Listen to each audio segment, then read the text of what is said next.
Banyak kali pengkhianatan yang sering terjadi di dunia sepak bola. Entah itu karena duit atau karena trofi. Siapa aja kira-kira para pengkhianatnya ini? Dan apakah pengkhianatan mereka ini sekejam para pengkhianat-pengkhianat bangsa kita? Biawa out kali ya kan?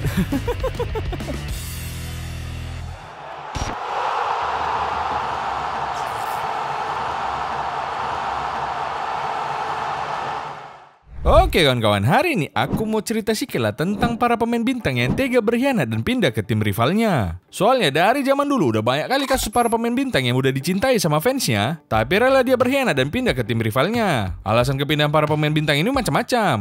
Ada yang karena faktor uang, atau ada juga yang pindah karena pengen dapatin trofi. Nah, menurut kalian lah dulu, siapalah kira-kira pemain bintang yang berkesan kali pindah ke tim rivalnya? Kalau menurutku ini kepindahan Lord Lingard kita ke Nottingham Forest. Emang Nottingham Forest rivalnya MU nol? Nggak level lah mereka sama kami. Oh iya ya, nggak level memang. Soalnya musim lalu jauh Nottingham Forest di atas kalian ya kan? Kalau dipikir-pikir, perpindahan Lord Lingard kita dari MU ke Nottingham Forest nggak bisa dibilang pengkhianatan juga. Kalau dibilang penghematan, iya. Langsung aja kita mulai dari yang pertama. Kita mulai dulu dari Fernando Torres. Fernando Torres ini merupakan salah satu striker terbaik yang pernah dimiliki sama Liverpool. Dia dibeli Liverpool dari Atletico Madrid tahun 2007. Si Torres ini udah main buat Liverpool dalam 142 pertandingan dengan sumbangan 81 gol dan 19 assist. Dia pun makin dicintai fans Liverpool karena bisa bikin combo maut sama kapten Liverpool waktu itu, El Kepleset Steven Gerrard. Dengan penampilan gacornya di Liverpool pada tengah musim 2010-2011, Chelsea akhirnya ngebajak dia dari Liverpool dengan harga 58 juta euro. Murah juga ternyata biaya transfer Fernando Torres ke Chelsea dulu. Dulu 58 juta euro aja udah dapat mesin gol sekelas Fernando Torres ya kan? Kalau sekarang beli striker paling nggak harus punya duit 70 sampai 120 juta euro. Kalau mau yang harga 50 jutaan euro paling cuma dapat mesin tebu macam Darwin Núñez. Walaupun transfer ini banyak ditentang sama fans Liverpool, tapi Fernando Torres akhirnya tetap mutusin buat pindah ke Chelsea. Alasan dia katanya karena dia pengen menangin banyak trofi. Atau dengan kata lain, waktu itu di Liverpool dia nggak yakin kalau bisa dapat trofi ya kan? Kau bang gak bersyukur kali kau. Baru di Liverpool aja udah kayak gitu kau ngomong. Memang sih di Liverpool waktu itu lagi mulai masuk era keberselamakan mereka. Udahlah puluhan tahun gak bisa juara, tingkahnya pun macam MU yang cuma bisa bahas sejarah. Lucunya kalau dipikir-pikir, pemain yang main di Liverpool aja udah kayak gitu. Cemana lagi ya kan dengan pemain-pemain yang main buat Arsenal sama Tottenham coba? Nggak kalian pikirkan cemana perasaan orang itu? Bukan hati aja yang kosong wak geng, peluang juara juga kosong. Habis dia pindah nih, banyak kali fans Liverpool yang doain dia flop di Chelsea. Rusaklah kau di Chelsea, rusaklah kau di Chelsea, jadi pauk lah kau di Chelsea Torres, amin, amin, amin. Tapi ternyata harapan fans Liverpool ini jadi kenyataan. Di musim pertama Fernando Torres bareng Chelsea, dia langsung flop dan cuma bikin sebiji gol dalam 18 pertandingan. Beli casing aja rupanya 58 juta euro. Skill mencetak golnya dijual terpisah dan masih tinggal di Liverpool. Sayangnya skill Torres yang ketinggalan di Liverpool itu mau dipakai sama Andy Carroll. Rupanya skillnya nggak kompatibel sama dia, jadi sama bapaknya ya kan. Tapi biarpun di Chelsea dia berselema, beneran kejadian dia dapat trofi yang cukup bergengsi bersama Chelsea, yaitu juara Liga Champions. Siapa sih yang gak ingat dengan gol ikonik dia ke gawang Barcelona di semifinal ya kan? Tapi kalau soal lebih ikonik inilah. Kalian tengok nih, dia dapat trupas cantik, menggocek kiper sekelas De Gea, dan diakhiri dengan syutingan yang mati kali ya. Next ada pemain Liverpool lainnya yaitu Michael Owen. Beda sama Torres, Michael Owen ini merupakan produk asli dari Akademi Liverpool. Dia jadi salah satu striker terbaik Liverpool yang bahkan pernah dapat Ballon d'Or pada tahun 2001. Bersama Liverpool, Owen udah bermain dalam 297 pertandingan dengan sumbangan 158 gol dan 49 assist. Karena penampilan gacornya selama di Liverpool, pada tahun 2004 dia akhirnya dibeli sama Real Madrid sebagai bagian dari proyek Galacticos mereka. Tapi di Madrid, Michael Owen gak pernah jadi pilihan utama dan cuma jadi pelapisnya Raul dan Ronaldo botak. Kalau zaman sekarang dia masuk Madrid pun kurasa jadi cadangan juga si Owen ini kurasa. Yaitu jadi cadangannya si Henry. Atau lebih tepatnya cadangannya pemain cadangan Madrid. Karena cuma jadi pelapis di Madrid, musim berikutnya Michael Owen langsung balik ke Inggris dan bergabung sama Newcastle United. Dia main di Newcastle selama 4 musim sampai kontraknya habis, yaitu pada tahun 2009, dan kebetulan pula Newcastle degradasi. Gak mungkin lah ya kan mantan pemenang Ballon d'Or main di divisi Championship, mau lu kali lah kayak itu. Di lobbynya Liverpool buat balekan ya kan? Tapi sombong kali Liverpool ini. Sorry Wen, kami udah punya Torres dan Suarez pula, world class striker ini. Tapi kan orang itu gak pernah menang Ballon d'Or kayak aku ini, Pul. Iya, tapi setidaknya mereka gak cebol kayak kau lah. Everton waktu itu infonya mau nampung dia. David Moyes ini udah ready aja bikin gempar Merseyside ya kan? Tapi datanglah calling-callingan dari Sir Alex Ferguson. Berubah pikiran lah si biawa ini. Kalau kau mau sekalian bikin ribut, langsung ke MU aja lah bergempar ya kan? Nah, disinilah secara mengejutkan Michael Owen mutusin buat gabung ke MU. Keputusan Owen buat pindah ke MU ini pun bikin banyak fans Liverpool ngamuk. Owen bahkan dicap pengkhianat sama supporter Liverpool karena milih gabung ke klub rival. Apanya Glenn biawak? Tim kalian gak mau nampung dia? Dia pindah ke rival ngamuk pula Glenn. Dia kan butuh kerjaan, butuh makan, macam mana lagi dia coba? Ya apa kayak nol jadi kuli bangunan, kayak tukang parkir, kayak asal jangan ke rival lah. Kalau tak Glenn itulah. Kalau bukan donatur gak usah ngatur biawak. Karena Liverpool nggak mau nampung dia dan MU datang untuk siap menampung, mending gabung MU lah pikir dia daripada nggak punya penghasilan sama sekali. Tapi lucunya dia di MU ini kontraknya dibayar per permainan. Jadi kalau dia nggak main, dia nggak dibayar. Karena memang waktu itu kondisi kebugarannya juga udah menurun. Jadi MU nggak mau rugi-rugi kali lah dapat striker tapi banyak di UKS daripada mainnya. Oh jam kali ya. Tapi cocok juga sih kontrak kayak gini diterapkan ke semua pemain MU sekarang. Biar ada sedikit semangatnya kalau main ya kan. Iya nol kalau bisa pun pemain MU sekarang dibayar per jumlah gol setiap pertandingan aja ya kan. Susah kali orang ini bikin gol. Itu pun cocok juga. Kalau yang penting jumlah gol di pertandingan ya berarti makin banyak gol yang masuk ke gawang mereka pun makin cair lah mereka. Ini macam prinsip hidup Darwin Nunes sekali ya kan. Gak apa-apa Pau, yang penting tetap sukses. Walaupun dia cuma sebentar di MU, tapi dia bisa memenangkan Liga Inggris bersama MU yang nggak bisa dimenangkannya bersama Liverpool waktu itu. Dia juga nyetak gol kemenangan derby Manchester yang berakhir dengan skor 4-3. Ada juga dia nyetak hat-trick di Liga Champions waktu berseragam MU, kalau MU bertanding melawan Wolfsburg. Banyak juga lah kenangan-kenangan indah dia berseragam MU. Jadi sebenarnya kau ini legend MU apa Liverpool sih bang? Biarpun banyak kenangan manis bersama MU, tapi aku ini tetap cintai sama Liverpool nol. Ini ibaratnya kayak nikmatnya selangkangan didapatnya dari selingkuhan. Urusan cinta orang lama tetap pemenangnya gitu kan bang? Ya kayak gitulah kira-kira nol. Pantas lah ngamuk fans Liverpool sama kau biawak.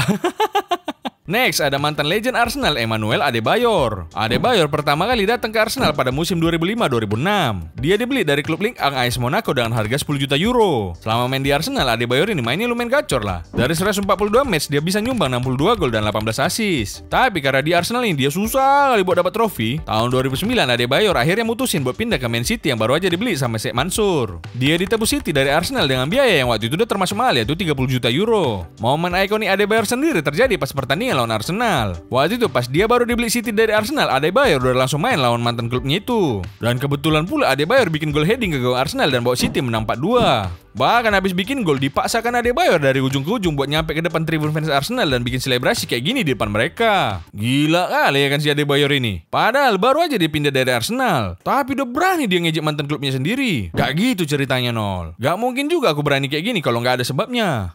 Emang gimana ceritanya bang? Cerita dulu lah. Gini nol, aku sebenarnya nggak maunya pindah. Terus. Tapi datanglah si Wenger ini maksa aku pindah pula. Dibilangnya ada nih masuk tawaran dari City. Cabut lah kau ya. Janganlah Pak Wenger. Kasihlah semusim lagi sama aku. Biar ku buktikan samamu, aku ini masih bisa diandalkan. Udahlah Yor, kau di sini semusim lagi, ku jamin gak main lah. Alamak, sedih kali aku ya kan Nol. Ya udah terpaksa lah aku cabut ke City. Tapi yang biawaknya tau kok Nol, si Wenger kepala biawak aja itu ngomong ke media katanya aku mau ke City karena duit. Kepala biawak dia tebelah lah ya kan. Aku yang diusir dia gitu pula dia ngomong ke media. Habis itu datang fans Arsenal ini temakan cakap semua. Dihina-hina aku Nol. Dirasisin, mamak bapakku yang gak salah pun dihina-hina orang itu. Awak yang jadi anak pun kasihan ya kan. Kalau aku aja tadi yang diganggu gak apa-apa. Ini sampai mamak bapakku pun kena. Ngeri juga ya bang ya. Tunggu Nol, itu belum intinya lagi Nol. Tahu kok Nol, pas sebelum lawan match Arsenal ini, sebagai mantan rekan setim, kawan main awak, kawan suka duka awak ya kan, mau aku salami lah kawan-kawanku di Arsenal dulu pas di tunnel sebelum masuk lapangan. Tapi tahu kok Nol, gak mau orang itu salaman sama aku. Biawak kali gak tuh? Langsung naik lah sepaningku. Kalian ya biawak, ku tandai kalian semua. Tengoklah ku jubol gawang kalian, selebrasi aku depan kalian, matilah kalian semua. Dan sisanya ya itulah yang terjadi. Kalau kayak gini ceritanya bukan kau lah yang berkhianat, Arsenal lah pengkhianatnya ini. Habis itu kau doain apa Arsenal ini bang? Ku doain lah orang ini selalu sial, mampus kau City pikirku. Pantas lah jaga piala terus orang ini tukang zolim sama orang rupanya. Next, ada mantan pemain City lainnya yaitu Carlos Tevez. Carlos Tevez ini pertama kali datang ke Inggris pas gabung West Ham pada paruh musim 2006-2007. Sejak awal datang aja si Tevez ini udah bawa masalah. Dia rupanya dimiliki sama perusahaan broker bernama Media Sport Investment. Bukan pakai agen resmi macam Jorge Mendes atau agensi lainnya. Bau juga si Tevez ini ya kan. Merantau ke Eropa bukannya bawa Indomie tapi yang dia bawa malah agen gak resmi. Walaupun gitu di West Ham, Tevez ini bisa main bagus dan bikin tim-tim besar minat sama dia. Pada musim berikutnya, MU yang pas itu masih dilatih sama Sir Alex Ferguson, nggak lama pun langsung ngedatangi Carlos Tevez ke Old Trafford. Tapi karena masalah agennya, MU nggak mau ambil resiko dan cuma mau datangin Tevez dengan status pinjaman selama 2 musim. Nah, pas gabung MU ini, dia langsung bikin trio maut bareng Wayne Rooney dan abang unta kita Ronaldo. Dari total 99 pertandingannya di MU, Tevez berhasil menyumbang 34 gol dan 14 assist. Karena mainnya bagus, Sir Alex sebetulnya pengen buat beli Tevez secara permanen. Tapi sikapnya yang kurang profesional bikin manajemen gak jadi buat beli dia. Pas masa peminjaman Tevez di MU habis, Tevez malah mutusin buat pindah ke tim tetangga MU, yaitu Man City. Apalagi mereka lagi gencar-gencar yang mau jadi penguasa EPL karena punya pemilik tajir. Man City pun pandai kali nambahin bensinnya biar makin terbakar fans MU. Dibikin orang ini lah baliho besar-besar buat si Tevez dengan tulisan Welcome to Manchester. Oh mak, jadi maksud orang ini Manchester United selama ini bertempat di Maryland lah aku rasa ya kan, bukan di Manchester.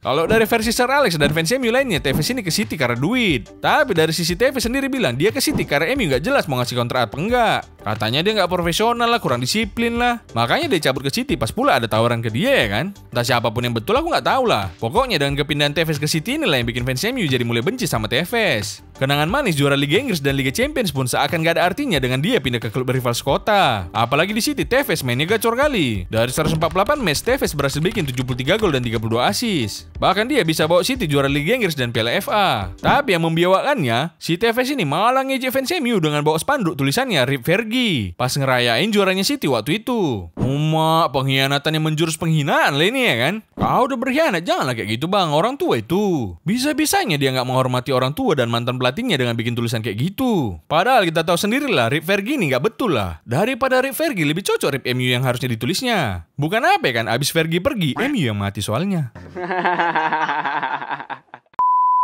Next, ada mantan legend MU lainnya yaitu Robin van Persie. Woi, nol mana ada Van Persie legend MU, dia itu legendnya Arsenal. Sekarang gue tanya lah sama kalian, Van Persie dapat trofinya itu di MU atau di Arsenal? Ya di MU sih nol. Nah itu tahu, makanya aku sebut dia legendnya MU bukan legend Arsenal. Kalau cerita legend Arsenal itu macam Lord Bernard lah contohnya.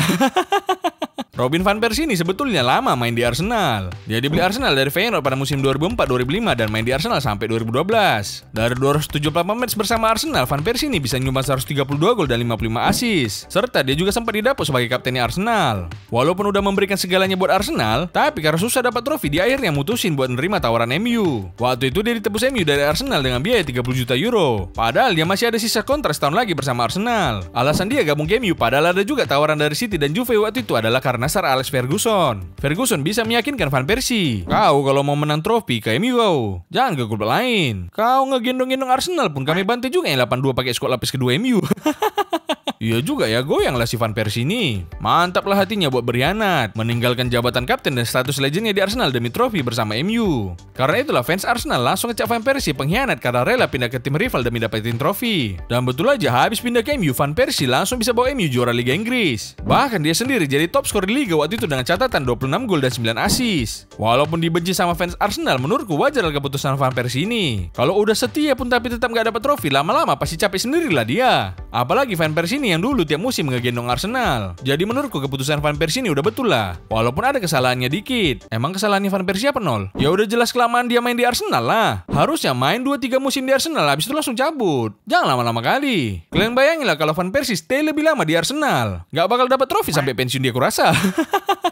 Last, ada transfer pemain paling kontroversial yang pernah ada, yaitu Luis Figo. Aku rasa kalian semua juga udah tahu lah cerita transfernya Luis Figo dari Barcelona ke Real Madrid. Luis Figo udah gabung Barcelona dari Sporting pada tahun 1995. Selama 5 musim di Barcelona, Luis Figo udah main dalam 249 pertandingan dengan catatan 45 gol dan 88 assist. Luis Figo juga udah nyumbang berbagai trofi buat Barcelona. Makanya dia jadi pemain andalan Barcelona dan sangat dicintai sama para decul waktu itu. Tapi pas musim panas tahun 2000, Luis Figo secara mengejutkan menerima tawaran dari Opung Perez buat gabung ke Real Madrid. Waktu itu Opung Perez baru nyalonin diri buat jadi presiden Real Madrid. Nah, Luis Figo dijadiin alat kampanyenya dia. Opung Perez tiap kampanye bilang kalau dia kepilih jadi presidennya Real Madrid, dia bakal bikin proyek Galacticos dan bajak Luis Figo dari Barcelona. Setelah Opung Perez terpilih jadi presiden Real Madrid, Luis Figo pun langsung ditebus dari Barcelona dengan biaya 60 juta euro. Untung aja lah di era itu Martin Braithwaite masih belum main di Barcelona. Kalau aja waktu itu udah ada Martin Braithwaite di Barcelona, pasti dia yang dibajak Opung Perez ke Real Madrid buat nyiremin rumput Bernabeu tapinya.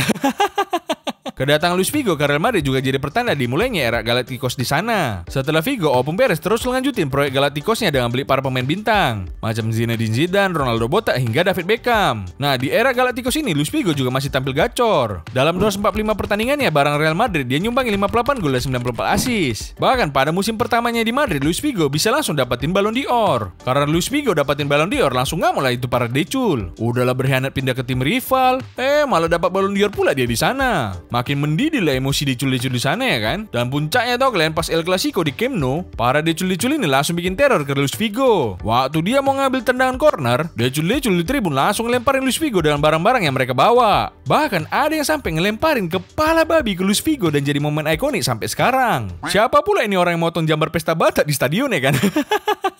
Tapi menurutku agak kurang pinter teror para decul di sana. Kalau mau ngejatuhin mentalnya Luis Figo, jangan kalian lempar kepala babi. Terus mending kami lempar apa nol? Daripada kalian lempar kepala babi, mending kalian lempar dada atau ampas saja. Biar sekalian kalian kasih makan si Luis Figo. Biawak kalau nol, kau pikir aku babi? Siapa yang mikir? Bukannya itu kenyataannya. Walaupun ini ikonik kali, tapi menurutku tindakan ini nggak bisa dilakukan sama fans Barcelona yang sekarang. Kenapa gitu nol? Ya karena mereka lagi susah lah, jadi nggak mungkin mereka buang-buang makanan. Bahkan kalau mau melempar kepala babi itu diulang lagi sekarang, yakin aku bakal langsung berdatangan para pemain Barcelona buat makan kepala babi itu langsung di tempat saking laparnya.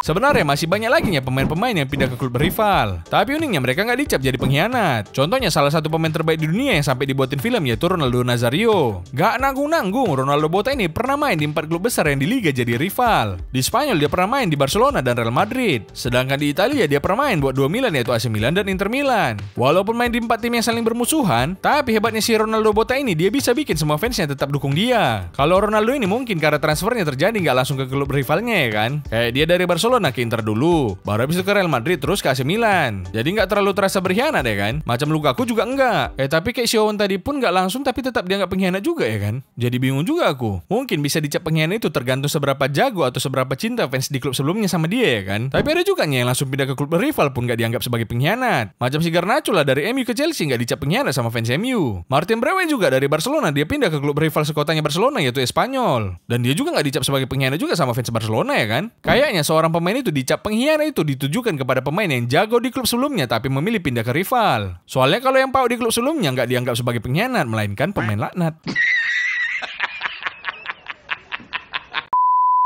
Oke lah, itu aja lah cerita dari aku. Kalau menurut kalian siapa lagi pemain yang berkhianat tapi belum kusebutin? Coba kalian bacotin lah di komen. Udah dulu ya wak geng, kalian juga jangan jadi pengkhianat ya wak geng. Gak bagus itu. Kecuali kalian fans MU, gak apa-apa lah berkhianat dari MU. Kalau berkhianat yang bikin kalian selamat dan hidup sehat, kenapa enggak ya kan? Lanjutkanlah hidupmu daripada kalian mati stres bersama MU. Dadah wak geng.